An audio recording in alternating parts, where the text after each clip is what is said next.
I'm William Nozak, and in this module, I'm covering advanced on-page SEO tips. So why is on-page SEO important?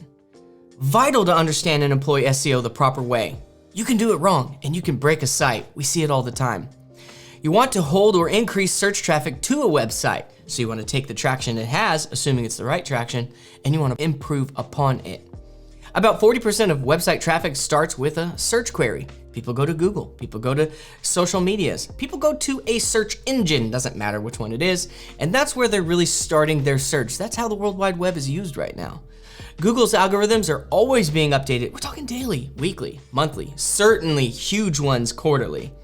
Multiple times a month, making it essential to stay up to date on the latest changes. Guess what? You can't.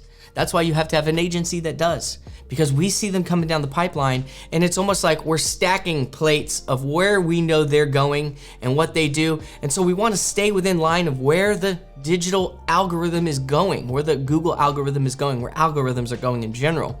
As a business owner, you certainly should not be worrying about those things. As a marketer, you certainly should be worrying about those things. And to stay ahead of the competition, you need to know more than just the basics of keyword research. Certainly important keyword research, but your competitors also have that same research. So it's you versus the competition. It's you doing the right things, them doing the right things, and then you continually doing more right things because they're gonna see what you do and they're gonna continually do more right things, right? It's competition, it's war, it's the art of war, it's the art of SEO. These are why we need to understand SEO and all the things that go into on-page. On-page SEO tips, perform an SEO audit. What do we have? What are the gaps? What can we do better? Create optimized pages. There is a rhythm. There is a technique to make good pages that win in the search engines. Term frequency and inverse document frequency. Some people don't even use this. We pay attention to these things. Synonyms of keywords. Create long form content, page segmentation, and voice search, just to name a few. Perform an SEO audit. An SEO audit is an inspection of overall site performance. This is the elements on the page. And I'll just read them down here and expound upon them. Do all website pages have SEO titles and meta descriptions, H1s? Not every page on a website is built to rank in Google. You have to understand, these are functional pages that people need on the site. They have no use in the search engines. We certainly don't need to labor over that percentage of the website. There will be a percentage, 10, 15, 20% of the website. And even you're gonna have another set of landing pages that are built for ads that shouldn't even be in the index. We're really talking about those pages that are built to win in Google. Does every page include a keyword or keywords, or what's the keyword cloud, or what's the purpose of this page? And so do we understand what we are trying to accomplish with this page? Is it tracked in a document? Is the URL structure optimized for search engines? Do we not have this weird index.php/slug/category, subdomain over here, subcategory over here? Does it make sense? Is it a simple structure? Is it short as concise as possible? Sometimes we have to make them a little longer to geo-modify them for local businesses and for local searches. But other than that, we need to keep them concise, as short as possible, and right down to the keyword area that we're targeting. And these are things that we can modify over time anyway. Do images include keywords in the file name, in the alt text? Certainly if you've chosen an image for a page, you need to be able to incorporate the keyword or something about the keyword into that file name, or else you're using the wrong image. Or make it so you can do that so that you're not cheating and lying. Make the image applicable to that keyword, and that's how you choose your imagery. And then of course the title, the alt text, you can line up a sentence that includes that keyword. This all helps the SEO. It strengthens the SEO. We're not leaving anything on the table. Is the site mobile friendly? Certainly you're gonna build it on a computer monitor, and maybe you're building it on huge monitors. And now you have to pare that thing down and check it on tablet size and check it on mobile size and actually check it with a phone, because the tools that Google shows you are not accurate. You need to get several phones and check it on the iPhone 10, check it on the iPhone 11, check it on whatever the other phone is. Don't have a clue. And so check on those phone types, because that's where people are gonna be searching. And you're gonna find really quickly that there are gonna be text letters that roll over to the next line. You did some padding or something unique and it's way off screen, and you don't have a unique margin that's all the way down the page. In some areas it's got no margin, some areas it's got some margin.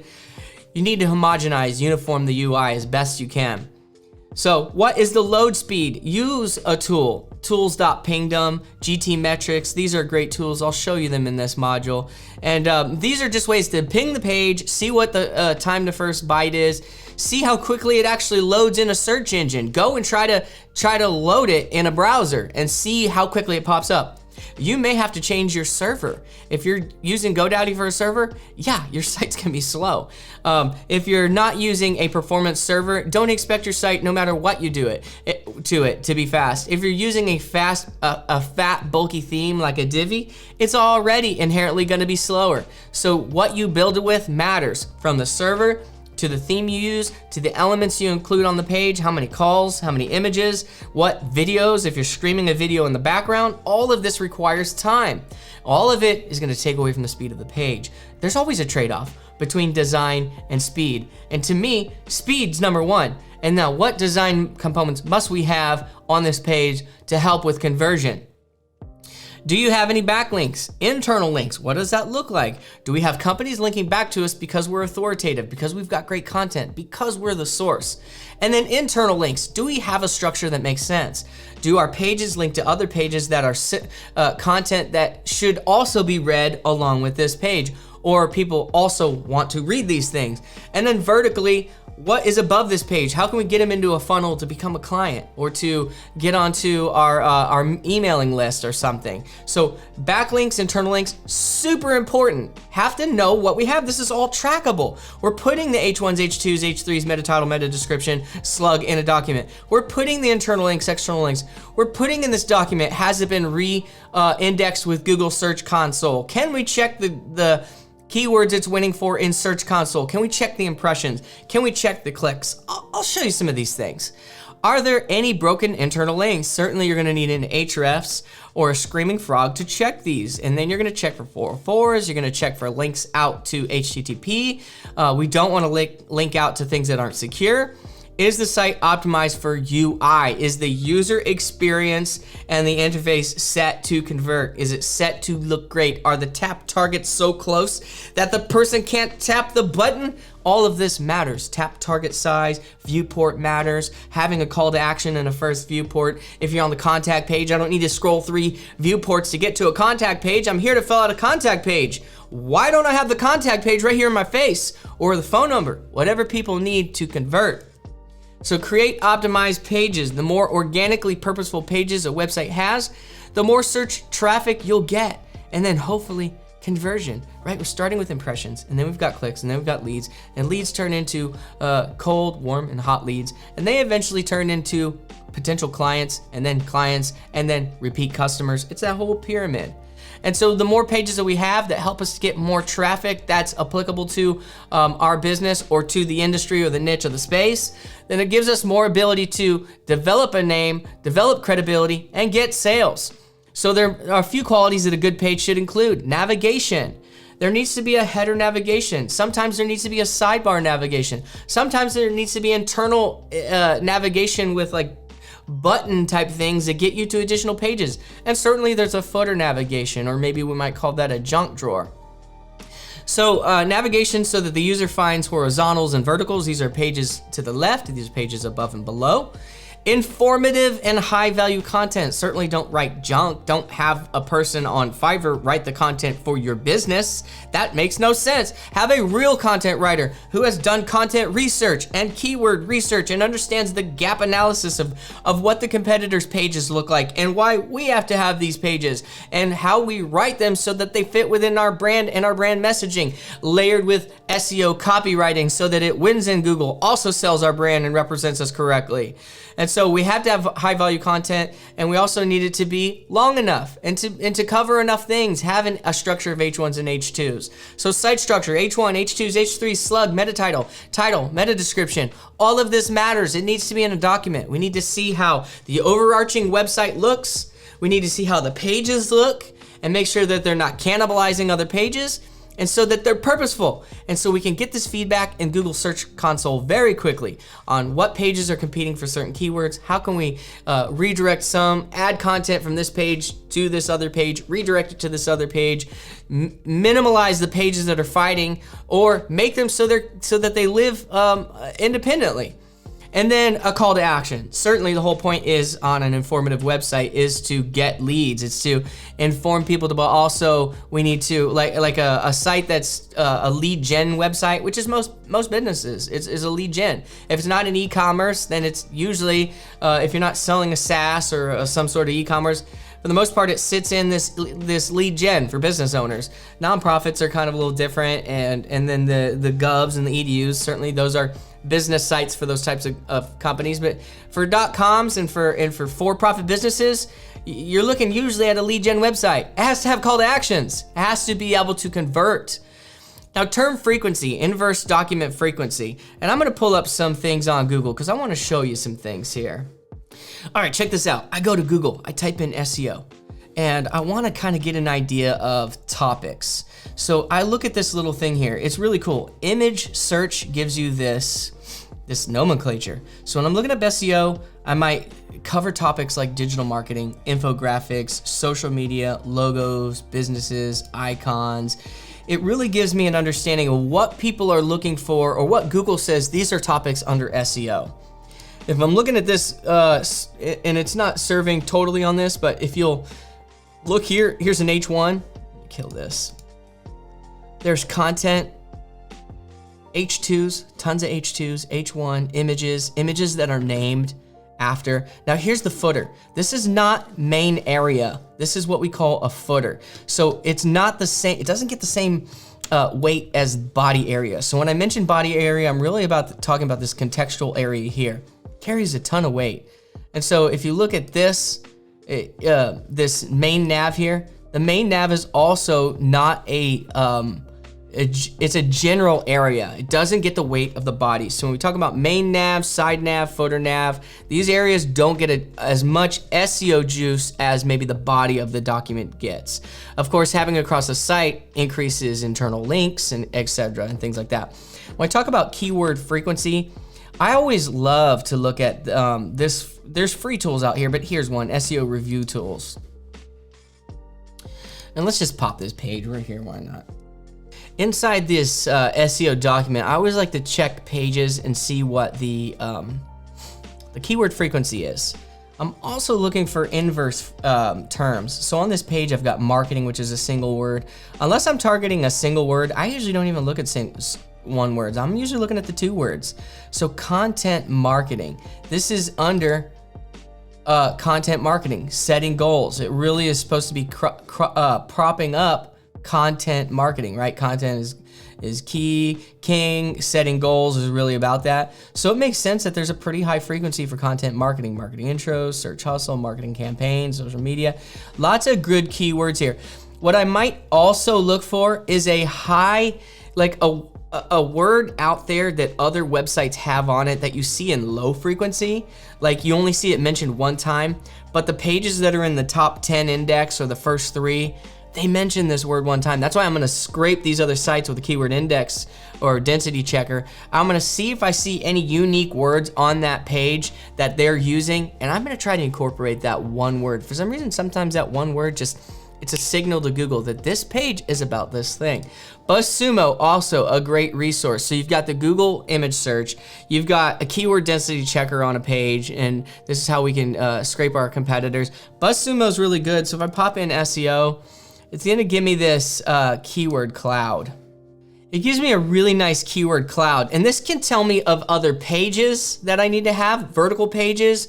It might tell me about a category, and it might also clue me in on how the H1 and the H2 on those pages need to be structured. Also, when I'm searching in like an Ahrefs tool or an SEMrush tool, I can drop in a domain, or I can do a keyword explorer, and I can get tons of great information about the keyword difficulty, keyword ideas, matching terms, search suggestions, how people are using it, what's in the top 10 for the index right here, who's winning those things. And it really helps me to kind of see who's in my war report for this. Certainly I wouldn't want to go at that. That would just make no sense. And another tool we use very often for technical SEO is, and I'm not going to sign in here because I'm just going to show you one thing here, but Answer the Public, a great content research, a great tool that we use. It gives us this cloud of who, what, when, where, who, what, when, where, how, why, all of the stuff that we need to answer. Oh, I always love interstitials like that. Okay. So who, what, when, where, how. This helps me to understand more H2s. It helps me understand an FAQ section. And this really helps me make sure I'm covering things that people are asking, questions that people have. And it helps me to keep the scope of those pages within scope. It tells me other pages that may make sense to have. If I can cover something in 1,500 words, I mean covered in 4,000 words, if I can break it down into 5 documents that all live on their own because they have different user intent. Really, I'm trying to figure out what's the user intent and try to be exhaustive about that user intent, what that page is about, and have other pages when the user's intent changes. So those are some really cool tools that we're gonna be using in technical SEO. All right, so term frequency, like I just said, term frequency, it's like, what is the keyword density on the page? I also wanna look at what is this unique word that I see on pages that win for this? I try to incorporate that word into the content. Synonyms, we don't, like if we have a page about golfing, use language like sticks, clubs, 9-iron. These are synonyms for this to help Google understand we're not just trying to keyword stuff. It just gets monotonous when I'm trying to read and it's the same word over and over again. Use synonyms, they count. The algorithm gets it. The AI is smart enough these days. So try to change the use of the word, like the variations, and use the synonyms to help that structure. Create long form content. This is where we talked about be exhaustive with that page, but if it makes sense to have 2 pages because of the user's intent, then you have 2 pages. If it makes sense to have 3 pages, then you have 3 pages. You have as many verticals and many horizontals and many verticals as you need. Think about it as, here's my category, here are my subcategories. It makes sense to have pages that are subcategorical. And then under that, it's also gonna make sense to have topics fleshed out even further. Orkin does it really well. So research has repeatedly shown longer pages, they work. Words that are shorter than posts that are shorter than 500 words, they really need to be answering one very small thing. Page segmentation, this is what we're talking about, the different sections. So certain keyword elements comprise every web page. This is the header, these are the footers, these are the meta title, the internal links, the sidebars, the site structure. This is how it's not like a book. We don't read forever and then there's the next chapter. When we're looking at a website, we're scanning. There needs to be H2s. It needs to be sectioned off. We don't read blocks of text on a website. It's exhausting. We have like 1, 2, and 3 word paragraphs, and we use white space, and we use H2s to separate sections so people can scan down the page and see what they really want to read. So voice search, super important. As mobile devices become a primary means by which people interact with search engines, so too does voice search, all right? This is us having FAQs that are specific to that page. We don't need an FAQ page that covers every FAQ that applies to the planet. We have a page, and the FAQs that apply to that information from that page are at the bottom. And we're gonna use schema markup to mark that up. And guess what? That's gonna help us with voice search because we're gonna get featured snippets, we're gonna win for FAQs, and we're gonna get all kinds of good Google love, and it's gonna help us with voice search. We really wanna structure as much in question mark form, question and answer as we can. Usually kind of where it's applicable, but usually at the bottom. Certainly don't want all my H2s to be question marks because then that gets really annoying to read. So pay attention to readability, pay attention to make sure we're answering the questions that have to do with the topic of that page. Don't have FAQs that are applicable to a different page trying to rank for what those FAQs are talking about. Have those FAQs on that page. Don't have a generic FAQ page that's in general covering all things under the sun. That doesn't work. And this is how we'll win for voice search. Those are some advanced on-page SEO tips.